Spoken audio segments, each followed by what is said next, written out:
I want to thank you for joining me on this webinar. These are definitely uncertain times. And this is not a webinar that is going to be based on fear. It's not going to be based on uncertainty. It's going to be based on hope and change.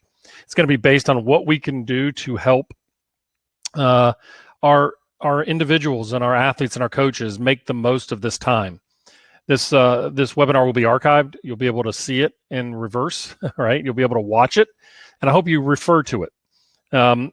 Just to give you guys a little bit of a background as we get started, if you want to, just kind of the logistics of it, there's a chat button, and I see a lot of people in here, and I thank you. I'm honored. I'm impressed that so many people are interested in what I have to say. I say that as an impressed, but it's humbling, as you can imagine. And so, I think this is such an important time that I want to be available for as long as we have to answer any questions that you have. At the end, I'm going to give you my my contact information, and you can reach out to me at any time. This is amazing, and this is an amazing opportunity for us to guide the lives of the people that we care about the most. If you have any problems hearing me, or if anytime the signal lags, just let me know, and I will do my best to work, but it should be all good from here. So let's go ahead and get started. And once again, you can use the chat feature. I will try to get to your questions as we go along. Before we get started, there's a poll that's going to be on the right of your screen.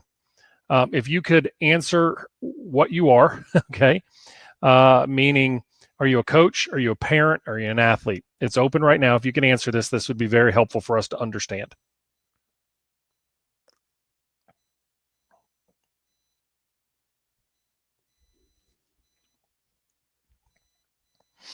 Okay, and I'll leave the poll open as we get going on. Okay, so obviously, thank you. We have people from all over the world that have joined this teleconference and this webinar. I think that just speaks to the global nature of what the coronavirus is all about. It is no doubt a very uncertain time, and more importantly, it speaks to the fear that we all have inside of us. We've seen it on movies. We've seen it on television shows where a global epidemic takes over. We all can think about the Fear of the Walking Dead or Contagion or, other shows that we've seen speak to fear kind of scenario. And yet here we are. We're here in this scenario, and we're going through much of the same thing that many people are going through. We just simply don't know. We don't know what tomorrow holds. I was standing on the driving range at the Players Championship on Thursday. I had gone out and watched many of my players play. And when I came off the course, of course, I had my phone. I was educating them on, you're not going to believe it, but the College World Series was just canceled, and the Women's College World Series was canceled. And oh my goodness, all spring sport, the Final Four is canceled. Like, that was unfathomable for us. And as it just kind of kept rolling on Wednesday night, even before that Thursday, with the NBA suspending. At first, we thought everybody was overreacting. And I know from discussions that I've had with colleagues of mine that are in the industry or in the medical field, we've been talking about the coronavirus for a couple months, and we weren't exactly sure what the impact would be on a global perspective. And I think what we're seeing is we're seeing a tremendous response from countries all over the world. I'm sure we could argue about responses, but how do you respond to something you've never seen before? And hang on, I'm gonna send a link to somebody here who just reached in, and I'll get that to them in just 1 second.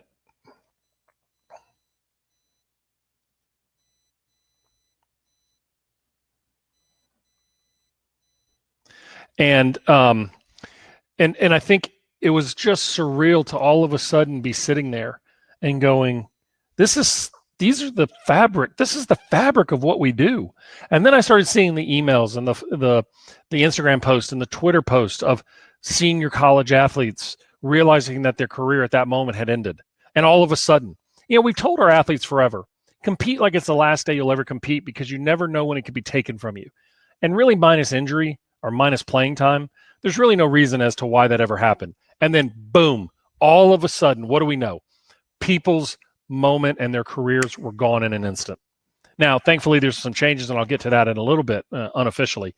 But I think it just speaks to the shock. That Friday morning, I left the Players Championship in Jacksonville, Florida, and I got on an airplane. And the airport was solemn. Everybody just kind of looked around, and God forbid if you swallowed on water wrong. And I understand why. People were nervous and they were upset and they were freaking out because nobody wants to catch something that they don't know what it is. And so I'm not going to get into the biologics of it because that's way above my pay grade and I would do a disservice on that. But what I am going to talk about are the psychological responses to this and what we can do to guide our generations through this. Now, to give you a little bit of a background, most of you know me, and if you don't know me, I am a clinical and sports psychologist. And what that means is my training is as a clinical psychologist. I have my doctorate from Louisiana State University where I specialized in behavioral medicine and health psychology, the interplay between medical conditions and psychological coping, the impact that it makes on both sides of that argument. I was only trained in medical settings where I focused on patients in the ICU or with chronic medical conditions. So this is really a realm of coming back to what I was trained for and really the roots of my overall training. I've been in the sports world for the last, 12 years after a stint in the pharmaceutical industry. But I still focus on injury recovery and I still keep my hands at times in different factors of the overall recovery from a medical perspective. So as we're going through this, and Allison, you're an athletic trainer. We should have added that, but thank you. If you're an athletic trainer, please keep letting us know that and we'll add that up. And so this is really my area where it's important that we do proper education because chronic medical conditions or acute medical emergencies have a psychological component. So we're gonna keep going here. We know that this pandemic, which was recognized by the World Health Organization recently, has taken over the world. And when it first started in the areas and we started learning about it in China, it had an exotic feel to it. But we didn't really know what it would do. We didn't know, would this follow the H1N1 and the swine flu, or would it follow the Ebola, or would it follow SARS or MARS and other things that we've seen? And particularly, usually in first world countries, we would see these come in, but we really didn't understand the global reach of it. I'm not sure why this time this epidemic expanded so fast. 4 or 5 or 9 years ago, maybe 11 years ago, we had the H1N1, and that had a very large reach too, and it affected a different special population within kids. But I think as we're getting more primed and more connected than we've ever been in the social media world, we're more people being aware on the real time. I've always said this, that social media is a brilliant tool, but it also brings danger, threat, and risk to us on real time. If you think back to what happened during Pearl Harbor, long before I was born, and many of you, we knew something happened, but you didn't really read about it until the next day. In today's world, it's almost real time. So the experience and the suffering, not only do we understand it and see it, but we internalize it and we make it personal to us. So if we look at the cases, and this is a great map if you follow it, it's the Johns Hopkins surveillance program. I follow it on a regular basis. This was snapshotted yesterday at 5:15, about a couple hours prior to this, a little over 24 hours ago. And it's really fascinating to see the global reach that you're seeing with this virus and it's impacting. Just today in Birmingham, Alabama, they opened up a screening site and it shut down the roads because people were wanting to know if they were infected or not. And so it takes rational decision making and it turns it upside down. But anytime you look at a map like that, it's scary. And I know a lot of people have said, well, the flu does this. That is true. This is new. This is novel. Anything that is new has a higher risk associated with it in the mind. It's more of a new threat. We can't put our hands around what it is. See, the flu, we can look at it and say, you know what, you're right. That's a flu. I've had the flu. Ooh, I've suffered I take my flu shots. And I see this every single year. And if you've had the flu, you know how miserable the flu is. But when you have something like the coronavirus, even though we say it's flu-like and it's based on the cold virus variant, you look at that and you go, I don't know, is it going to be out of control? And if you listen to the responses of our medical professionals and our epidemiologists, it seems like every time they go on the radio or television, they're increasing the risk effect. And I think that speaks to the rapid growth and the exposure that we're seeing, and more people are trying to get their hands around it. So I don't think that this is an abnormal response by our health professionals or our leaders, but I do think that what we're seeing is a much larger, fear and rightfully so, of what's going on in each of their lives. And the job right now is to protect. When I looked at the cancellations, which I'll get to in a minute, at first I was a little disappointed. I was frustrated. Why would you take away my college basketball, men's and women's? Why would you take away the spring sports, track and field, and baseball, softball, golf, and the other spring sports? Why would you take away those things? There's nothing better than watching opening day of baseball. Why would you take those things away? And then when you start sitting back and thinking like, well, the Masters is going away for a reason. And at first we would say, well, come on, I'll take the risk. But the risk of doing nothing at this point is greater than the risk of doing something and being wrong. And what we're talking about from a statistical perspective is we're being guided by the fear of a type 2 error, which is the fact that I can't miss something that's there. I'd rather overreact and say it's there than to underreact and harm one soul. So it's easier for us to overreact and protect and say, oh, we overreacted and you shouldn't have done that, than to say I didn't do something and I took a risk and I failed. Mike Wan, who's the commissioner of the LPGA, said it brilliantly. I cannot live with myself if I didn't do something and one person was harmed because of it. So these are unprecedented times. Anytime you see video and pictures, and we see it from across the world, in Italy, the suffering that's going on there, the suffering that happened in China, now it's starting to slow down. But we're seeing suffering, and every night you see new deaths are happening in cruise ships with the infiltration of the virus across multiple different places. You see a really big risk. I don't really know of any time that we've experienced in our lifetimes that were similar. 9/11 had a very similar feel. I was in internship training at the time, and I remember living in Providence, Rhode Island, and walking outside and thinking, our world has changed forever. And yet we could still go to dinner. Our world changed forever, and in a week we knew we'd have sports again. We had an enemy. We had a known enemy. But with the coronavirus, that we would have an issue with toilet paper. I mean, it's comical, but it's true. People are panicking because we don't want to be isolated in our homes for 3 weeks at a time or 2 weeks and not have some of the staples. So now we have an entire home. And unfortunately, being from the South, in South Louisiana, we've had that problem that's happened a couple times where, you have a hurricane in the Gulf, you don't do anything, and the next thing you know, you're scrambling. And I can remember being in college, when Hurricane Andrew hit and not having ice and running to a local store when we found out the ice truck showed up. When I got home on Friday afternoon, I stopped at the store to try to find some food because my wife had looked the night before. She couldn't find any toilet paper. And I saw somebody in a cart and it had a bunch of packages of toilet paper. And I went running over there to get one. It was not like I had gold. Irrational behavior right now. But that's as expected. Okay. A lot of things have been canceled. Unprecedented amount of events that are gone. And it's just continuing. Just today, I just learned that the PGA Tour has pushed back the return even further. And that's a smart decision. We need to make sure we're safe. We need to get rid of the virus exposure, but the cancellation hurts us on an emotional level. And we know what the NCAA said. This was not a popular statement. There was a lot of frustration towards the NCAA about acting that fast. But I think in the end, we'll think it was the right decision.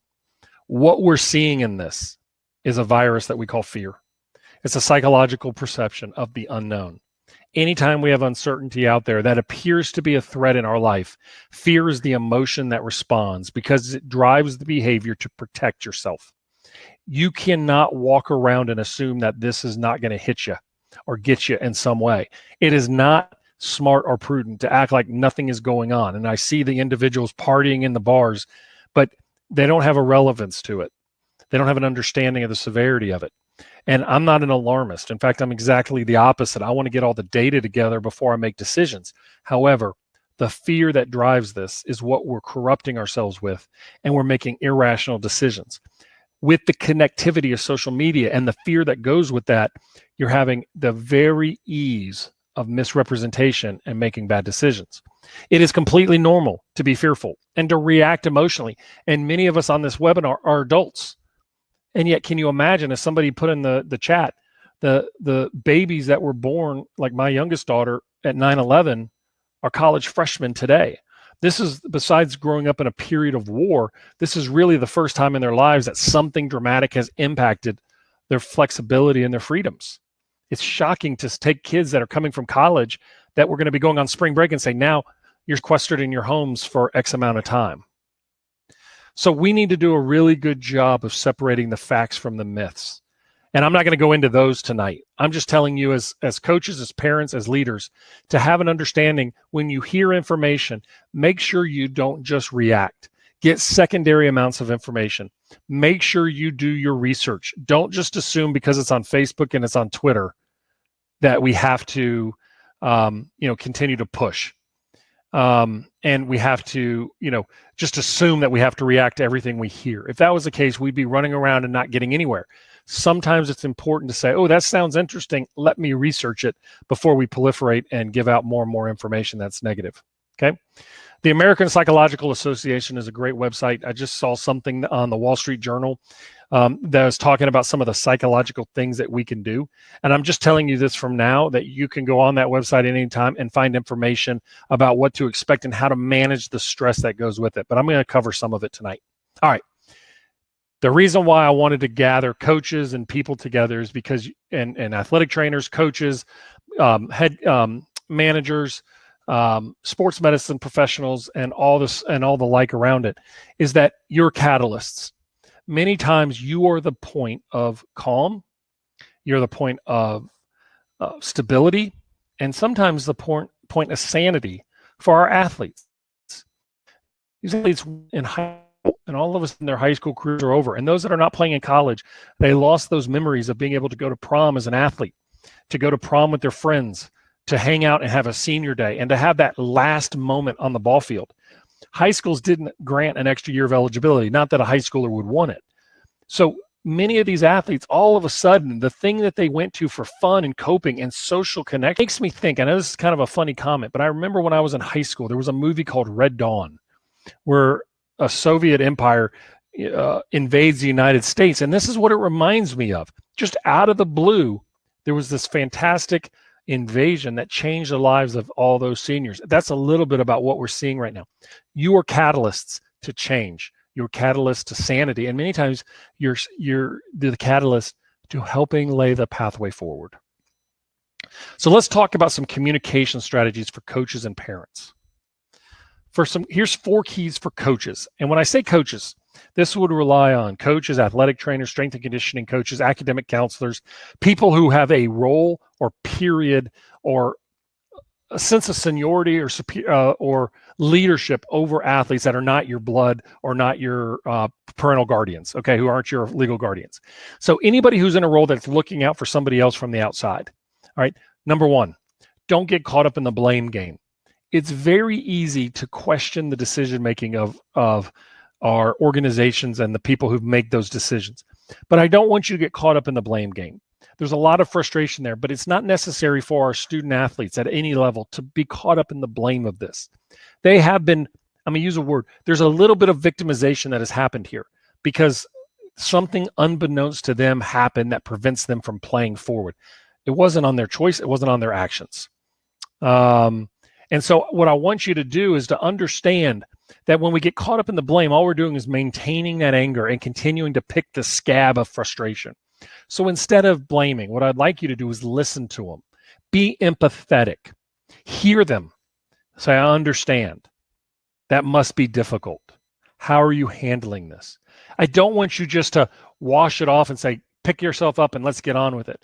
Many times these athletes, they've looked up to you for so long. If we look in our lives, there are coaches in our lives, there are leaders in our lives, there's athletic trainers that were so important to me. There was academic counselors, Dr. Mary Boudreau and such that I would go and I would speak to when I had questions and I needed a real honest answer, but I didn't know where to go. And so from many points, they're trusted confidants. So by being empathetic, what's nice about it is to say, I hear you. What can I do? What would you like to share? What are you most upset about? Get them to share their story a little bit. It'll be amazing for somebody to listen to them without trying to help them move along. Third, I want you to discuss, develop, and adjust their individual developmental plan. Minus the athletes that are done in their high school career. You could do that differently, and I'll come back to it in a minute. If they're going to come back and continue to play with you and play for you, talk to them about their plan. What do you see them doing next season? What do they need to do in the off season? What do they need to do during this phase? I've created what I call the coronavirus opportunity worksheet. and it'll be attached and ready for you at the end of this webinar, that you can take your players through to be able to explore kind of a split season approach before and after, and give them an artificial halftime here to explore and make corrections. I know a lot of athletes probably looked at this time like in the golf world of like, whew, thankfully I was able to stop a bad slide and get started again. But for those that were playing great, they're worried, they're thinking, oh, how do I recapture that? But for athletes that are going to play, high school baseball or high school softball and then go to the summer leagues, it's a new season starts. So what plan do you want them working on during this time away? Now, they may not be able to go to formal trainings, but there are things that they can do in their house. They can set up a hitting net in the backyard. Runners can go out for runs, and you can train independently. You may not be able to go to the gym, but there are things to do. Okay. I think also, how do you manage the future? One of the things that's really wonderful is those of you who are that are out there. Isn't it great to have perspective? Isn't it great when you talk to somebody and you say, I remember when 9/11 happened. It was a really scary time for a week to 2 weeks, for a month. Changed the way that TSA or formed TSA, changed the way we traveled. When you can bring wisdom to somebody, you can help manage the future. You can give them some guidance, and it's not completely lost there. Had a question: how do you develop a good plan to work when you're unsure of your competition season will begin again? It's a brilliant question, and thank you for asking. You know what the next 2 to 3 weeks are going to be. And so while you may not be gearing up for the start of a new season, you still can be working on skill improvement or maintenance of being in shape and building up strength. So more than likely, there'll be a 2 or 3 week period that cranks up the start of a season. Nobody's going to just snap their fingers and put us back to work. We'll know it's coming, and then you can transition at that time. What about parents, right? I talked about with coaches being empathetic, but many times the anxiety is what we see. Now, I've said this in other workshops, and I think what's amazing. Thanks, Frank. I'd love to do a webinar every week. I'll keep doing it. If you guys have interest, I'll be here every night. We talked about being empathetic, but I think about 50% of the athletes I see have enough anxiety that I could probably pretty closely diagnose them. There's a lot of reasons, we don't need to go into it tonight, as why people have anxiety like they do today. But what is amazing is that anxiety is the emotional response and processing, cognitive processing that comes with uncertainty. And oh my, do we have uncertainty. So anxiety is a normal reaction. In fact, if your kids don't have anxiety, you might need to talk to them a little bit more. And I'm not saying make them feel anxious, but maybe talk to them and ask them why they're not concerned. But don't tell them to be nervous. What I'm saying is try to get them to understand, are they processing this? They may say, you know what, Mom and Dad, I feel completely comfortable with you guys in charge of this, and I'm just going to follow. Okay, I can deal with that. But I also want to know, are they hiding something that they're afraid or embarrassed to share with you? And sometimes in anxiety, you can make a statement like, I've had issues and worries like this before. One of the most powerful things that I can often do with a client is say, look, I've had panic attacks. It's painful. It's awful. I know what that feels like. And it's like a connection that happens. You can provide reassurance. Listen, it's okay. There's a lot of economic questions right now. Okay. So I want you to be careful. That's the fourth thing, is be careful what you share. There's a lot of economic uncertainty. I know we have stimulus packages coming, but just like me and my business and other people, we have a lot of uncertainty. And even if you live work in a large organization, what's the deal with, childcare and so on? And so that uncertainty, I want you to be careful what you share with them. If they're worried about finances, educate them that, while it may be difficult right now, we may have to make some really hard choices, may need to eat more peanut butter and jelly than having, pizza delivered every night. Explain to them that it doesn't necessarily need to be a snap of the fingers to get out of it. And I think it's important that you help build their plan. The anxieties of our parents as parents can also be difficult because they see a loss of their identity sometimes in their kids playing, but they also, the joy that they get of seeing their kids play. So as parents, we have to make sure that we have an outlet to share on that too. The other thing I want you to do is help them find their strengths. During this time, what can we do? We can focus on things that we did really well, and we're going to resource and we're going to invest in the strengths that we have and the strengths that are around us. So how do you talk with an athlete dealing with the anxiety of parents losing a job? It's brutal. It's true. You can't minimize it. But what you can do is explain to them that your parents, while the short-term pain may have long-term consequences, what we can do is we can get back to work. We can find a job. We can do odd job. There is a pathway forward, but we're going to focus on one step at a time and not the bigger picture. We may have some economic hardship. We may have some loss of jobs. Those are all real stresses. What I don't want us to do is to sugarcoat it and act like it's not there. But if you can guide the light, it's like a pilot saying, we're going to fly through turbulence. Let's buckle in for a little bit, but we will work together to work through this. Many times that can be helpful. So what about you? See, I care about you guys too. See, I know the stress that y'all have because some of you have texted me and emailed me. I'm worried just like you are. I worry about my mom and my stepdad. I worry about my in-laws. I worry about my extended family. I worry about friends and family. And I still want to go about my day and not feel like I'm lost on what I'm doing. Okay? So I want you to understand that the emotions that you feel today don't need to be fought. You can't stand in the ocean and fight the waves. I want to teach you how to surf them. I want you to learn to recognize and be aware of what you feel without judging. It's normal. And if you are anxious, why you're worried. There's a great psychological trick. It's the simplest one in the book. Is if you're getting nervous, if you're worried, just ask yourself why. Then ask yourself why again. And you'll get to the core. If you learn to listen to yourself, you'll get away from the frenetic and the automatic responses, and you'll start learning to listen to yourself. I want you to learn to turn inward and be aware. If anything comes out of this time, is that you are tremendously resilient and extremely powerful. If you can learn to listen to yourself instead of always how many people have said, if I just had more time in my life, I could? Well, for many of us, we finally do have that time. Let's turn inward for a while and learn to listen to ourselves. The stresses of the world are there, but how do you boundary and how do you create safe spaces for yourself to grow through? Learn to ride the waves. I'm happy to help you with that. I don't want you to get caught up in blame, even if you are losing your job, even if you're unhappy with the decisions of our government. The amount of anger that goes to things that we can't control is impressive. I want you to think about this. Every one of you has 100 pennies in a jar, and every single day, everything you do takes a penny out of that jar, and some things take more pennies. How many pennies are we wasting on things we can't control? Because at the end of the day, spending time with family, watching a Netflix special with your family, like I'm going to do after this webinar, I don't want to be so tired and worn out by yelling and screaming at things that I can't control that I don't have enough pennies left to invest in my family. So let's not get caught up in the blame game. Nobody can stop you from getting better.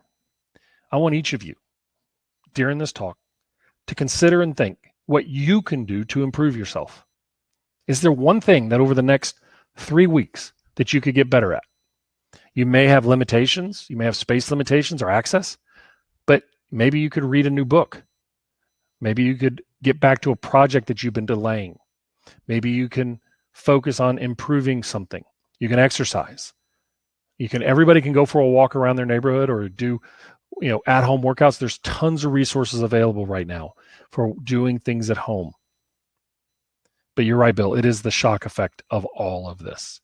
And what I'm telling you is we're now settling in. And now we have to make the next decisions. I want you to learn to gain wisdom. If you go, I'm happy to send this out to you later. There was a brilliant piece, both on the PGA Tour website and the Golf Channel. The Golf Channel did a video essay on Rory McIlroy and his transformation over the last 2 years with his time reading. But what he's done by doing that and having been around him quite a bit, it's very impressive to listen to the wisdom that he has gained. And he's become a very powerful source of inspiration. And I find him fascinating. And I think you will too. What he's done is he's committed himself to reading and finding books that make him better. You don't have to find a book to say, how do I be better? Find something that inspires you and just get into it. Audiobooks are a fantastic way too. And there are a lot of authors right now during this period of time that are giving away PDFs of their books. So if you reach out to them and say, look, I'm having a hard time financially, You'd be shocked at where you can find some free resources. One of my favorite philosophers and authors, Ryan Holiday, has said, you can find any free book on the internet. If you're willing to look for it, you'll find it. And he actually advocates, even as an author, he says, I know I have many copies of my pirated book out there. He said, I'm okay with that. Okay. So the question is, what is your plan? What is your plan to improve you? As Bill said in the chat, it's a great time for self-improvement. What are you willing to commit to in yourself? Because guess what? Those same people that we worry about, that got you to sign up for this webinar, the worry of our athletes and our team members, need you. They need you to be your best. They need you to come back from this period of time refreshed, energized, and ready to go. They need you well, and they need you to continually be on the self-improvement plan. We need to emerge from this period of time not battered and bruised, but reinforced and powerfully focused. This is powerful for me. And I want you guys to understand that as tired and worn out and fearful as we are, we need to turn that fear into becoming a formidable force of our future. Make you the next answer. Get better, work with individuals, and build a plan to make you better. So now what? What are we going to do? Here's action for you. I want you to invest in some healthy behaviors. Hey, look, even I am doing that. Yes, I have made a commitment for exercise 3 times a week. Now, if you know me, you know that's dramatic, okay? That's a dramatic shift. I've made that commitment, me and the family. We're going walking every week. I'm getting on the Peloton bike. Not every week, every day. We're doing things. We're moving. We're not just sitting and sleeping in. Make sure, yes, it's felt good to be able to sleep in a little bit later than you normally have, but let's get up at a regular time. Let's get moving. If you're at home, get up, get moving, and start the day like you would if you were leaving for work. Take a shower. Pajama pants do not. They don't inspire productivity. Maybe one day, not every day. I've actually come up to my office, which is a mile from my house. I've been coming up here earlier than I have during the week regularly. And I get up, I come in here, and I get to work. And I've been here for 14 hours today. Now, my wife and kids have come up here for lunch and dinner because they wanted to get out of the house. But I've loved having them up here, and it's been nice. My teammate, Brett, is working from home. And I think it's been great to come up here. Get up, make your bed, get moving. Cook meals. And I know we're crazy and it's running crazy. Many of you have kids at home and you got to entertain them. But you know what? What a blessing that you have to be able to be with your kids and do that. Okay? Take an inventory of your life. We were talking about, what's your story? Well, what's your story? What's the life story that's going to be told about you during this time, during the spring of 2020? What are you going to do? When you look back at this time, are you going to look at it and say, it inspired me to change? We know the stories going around social media and the internet about, what books were written during the plague and so on. I think it's fascinating. But reconnect to you. We hear all the time, if I just had time. Well, you have it now. Take a deep breath. Take an inventory of things that are good for you. What's working? What do you want to change? What do you want to improve? What do you want to learn? And I want you to everybody to take the time to write down their philosophy in their profession. If you're a coach, what's your coaching philosophy? Write it down. If you're an athletic trainer, how do you lead? How do you heal? How do you care for people? If you're an academic counselor, do the same thing. What are you looking for? What do you want people to do? If somebody came to you and said, tell me what your philosophy in life is, I want you to be able to share that with them when this is over. What a great time to sit on your kitchen table or sit on your back porch and think. And even while many of us are still doing work, we're not running. There's a lot of events that have been canceled that have normally been taking our time. And here's the question I have for you. If you're going to live, let's leave a legacy. Make a mark on the world that can't be erased. We need people right now. Okay? We need it. And everybody, I will send out, and I'll post in here some great books. I'll tell you what. One of the things that we're launching here soon is something called the Catalyst School. I will have book recommendations there. If you follow up, just keep watching. If you DM me, I'll send you some book recommendations. There's a brilliant book that Coach Patrick Murphy sent me, told me to read from Alabama softball. It's called The Choice. It's by an author by the name of Edith Evers. She was in Auschwitz when she was 16. And, we're looking at our pain and suffering we have now. Can you imagine being in Auschwitz? And yet she's lived with some choices that she made that were not really her choice, but she lived with the consequences and how she built that together. Okay. And how she built her life out of it. It's a brilliant, brilliant book. The Obstacle is the Way from Ryan Holiday is absolutely stunning. And so on. I'm happy to give you some books. And we'll talk about it. And had a message here that was said is Productivity Games on YouTube channel has numerous book reviews and synopses. Yes, there's so much. One of the things that's been so great watching on social media is the sharing of information right now to pass the time. We're going to look back at this and go, man, I wish I had a month off every year. I mean, that may happen. Digital Minimalism, brilliant book. Essentialism, great book. Okay, I want you to be a catalyst. Like I said, I'll send you out a link about the Catalyst School coming. This is not a sales thing. This is a you thing. I want you to be a catalyst. And a catalyst is somebody who invests in the lives of, I can send you a link. I can send a link to you on all our reading lists. Brett's texting me right now. I'll send you a link out. Follow this. I'll drive the website with a recommended reading list. The Energy Bus, Pound the Stone, Carry Water, Chop Wood, all fantastic books. I want you to be a catalyst. There's an old saying, and I don't know who said it, and I think it's actually an anonymous thing. As somebody told me one day, is how do we ever know who an anonymous source said it? But anyway, I thought that was brilliant. But here's the thing. If you feel helpless, help someone. If you've lost hope, bring hope to another. You're a catalyst. You have the opportunity to inspire many. Be present for folks, and you'll be there. Okay. This is, once again, I'd be remiss if I didn't share this. This is from the CDC and the White House. Listen to this. Okay. If you feel sick, stay home. Don't go to work. Contact your medical provider. Telehealth was just recently approved. Thankfully, it's 15 years too late, but at least we got it through now. If your children are sick, keep them home. If someone in your household is tested positive, keep the entire household at home. Pray for our elderly that are in nursing homes, rehabilitation hospitals, or senior living centers.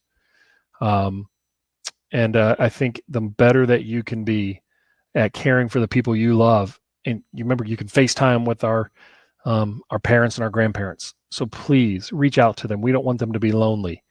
Even if you can't see them, FaceTime with them, show them how to do it. There's ways to do it. Okay. And I think let's heal each other emotionally so we come out of this with excitement and readiness to go after it. Coronavirus is not going to defeat us, y'all. It's not. We're too good at this. What we are going to do is we're going to become an unbelievably connected society that is going to continue to grow. Got a question here. As a senior college athlete, how do we find closure with our sport when we didn't get a final game or final practice? I'm hoping that they give you another chance to come back. I hope that they give you an opportunity to have that senior year. But I will tell you this.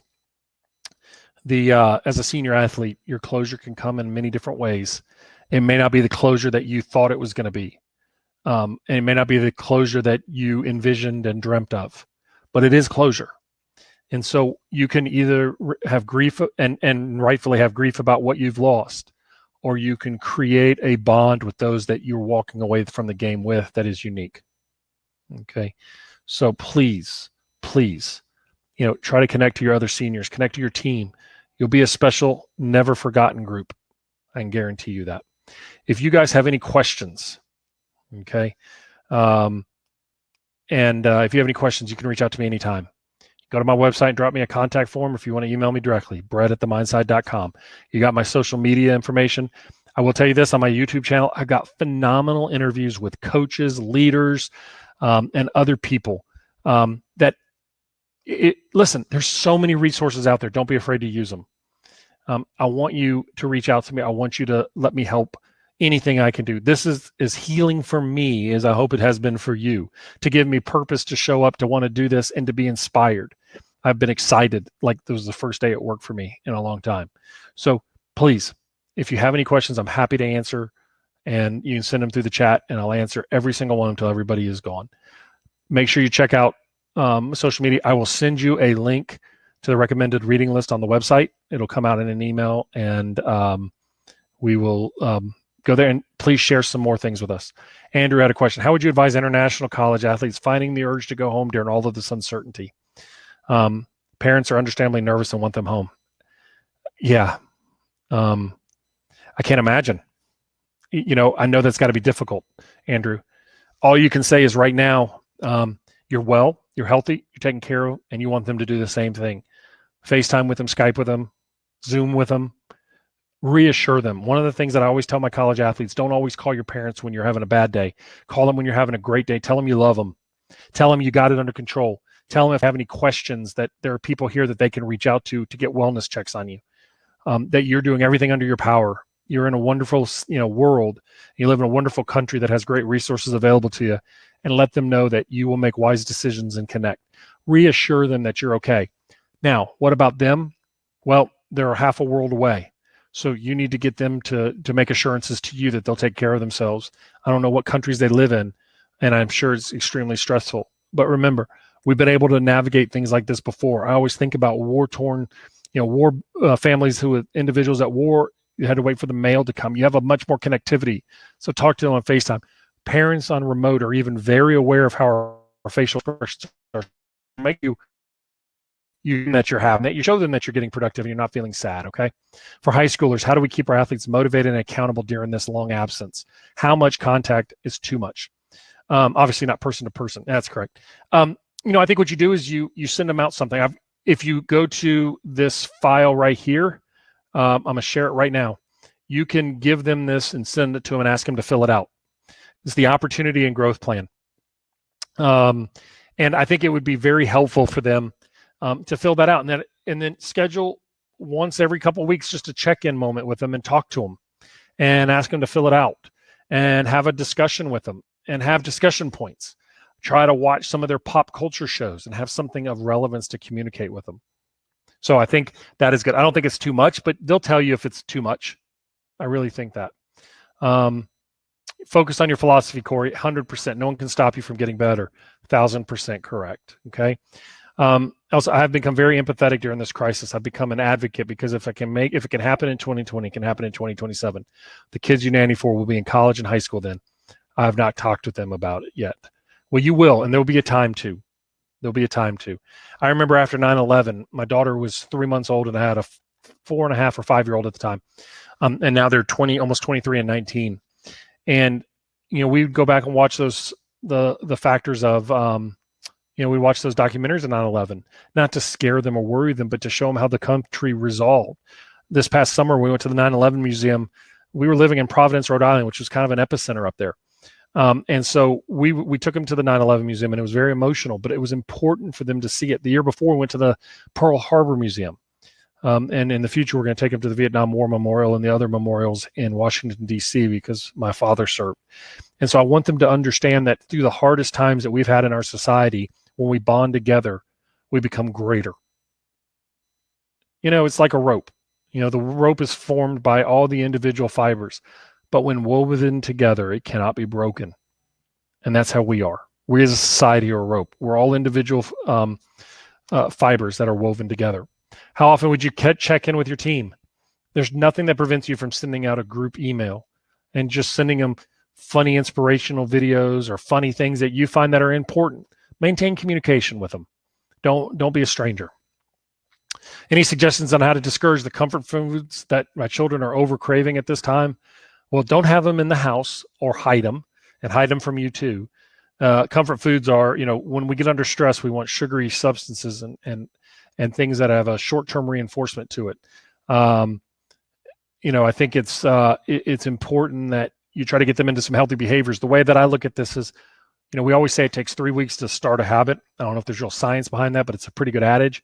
Well, if you get them into these next 3 weeks of eating healthy and starting to enjoy, I will tell you this, there's a phenomenal app that a friend of mine has developed called the Food Explorers Club. The Food Explorers Club. If you have young kids who are picky eaters, that's what it's designed for.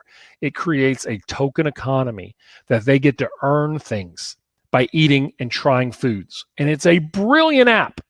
The Food Explorers Club. If you have any questions, I'll be able to, and it's free. Ray, you're right. This is a very painful, incredibly valuable life lesson that you should never take anything for granted, right? We see that in our relationships. I know in my life, I would love one more opportunity. I remember sitting at my house, even when my dad was sick, and I'd see him call and I'd be busy and I'd say, I'd call him back. And if I could just have that moment to answer the phone again, I would. I still have his voicemails on my phone. As a coach, how do you help your seniors find closure when their season, as well as their time in college with them, likely will not be coming back, classes are graduating? You can do a couple things. One is you can put together you can write them a handwritten letter. I would start there. In fact, coaches, I think you should write a letter to all your players that you've had on your 2020 team. That will be a bond that you guys will always remember who you were with and what happened when the coronavirus hit. So write them a letter. The Postal Service isn't going anywhere. A handwritten letter sharing with what you were impacted because of them, what they brought to your life and what you hope to have brought to their life. Start there, Sally. Start there. Are there any other questions?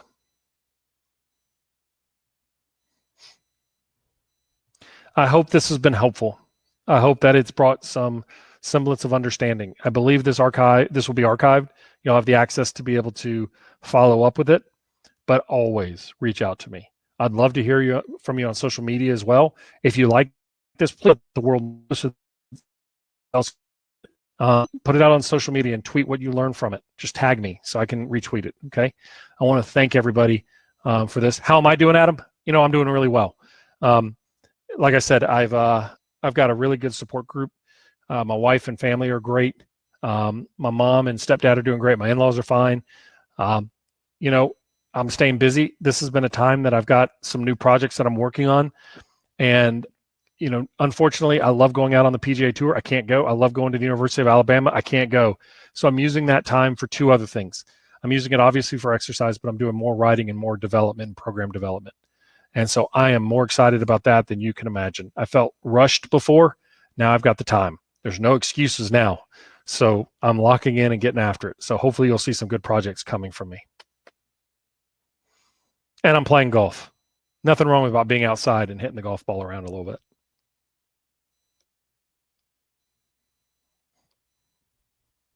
Okay. With that, I'm going to close. Blessings to all of you. Please reach out to people that you haven't heard from in a while. Send a handwritten note to your players. Keep a regular email list going. And also reach out to our elderly. Let them know you love them, care for them. You can send them food. You can send them stuff. But just let them know you're here for them. This is a scary time for them too. Can you imagine the fear of having something that could attack you just as much as anything else? It's scary. Okay. How's the golf game, Brad? Getting better. Getting better. I'm trying. I'm getting better. But I enjoy it. Spring is here. Now I want to get outside and play. Right? I just want to get out and enjoy it. So anyway, thank you so much. And thank you for allowing me to be a part of your lives.